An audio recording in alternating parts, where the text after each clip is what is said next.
अस्सलाम वालेकुम प्यारे बच्चों, आज हम साबके और लाहकों की मश्क करेंगे। साबका उस लफ्ज़ को कहते हैं जिसे कलमे के शुरू में लगाकर नया लफ्ज़ बना लिया जाए, ठीक है। और लाहका उस लफ्ज़ को कहते हैं जिसे कलमे के आखिर में लगाकर नया लफ्ज़ बना लिया जाए। यहाँ पे हमारे पास साबके और लाहके हैं, हम इनको मुकम्मल करेंगे। जैसे बे है हमारे पास, तो बे हमारा शुरू में रहना चाहिए, इससे बन जाएंगे लफ्ज़ बेअदब, बेकार, बेबस और बेधड़क।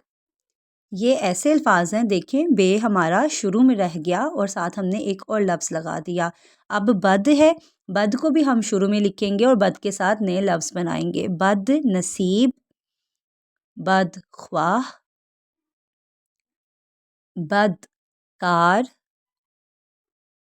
बदनाम। अब हम लाहकों की मदद से चार चार अल्फाज बनाएंगे। तो हमारे पास लफ्ज़ है शनास और दूसरा लफ्ज़ है नाक। अब शनास हमारा लफ्ज़ के एंड पे आना चाहिए, ठीक है। शनास से पहले हम एक और लफ्ज़ लगाएंगे, हक शनास, जौहर शनास, मजाज शनास और फिर मर्दुम शनास। देखें शनास हमारा लफ्ज़ से बाद में आया है, एंड पे आया है। और दूसरा हमारे पास है नाक। अब नाक भी बाद में आना चाहिए, जैसे खतर नाक, नाक से पहले हमने खतर लगा दिया। इसी तरह इबरत नाक, नाक से पहले इबरत लगा दिया तो इबरत नाक बन गया। दर्द नाक और खौफ नाक। देखा बच्चों किस तरह आसानी से हमने साबके और लाहके मुकम्मल कर लिए।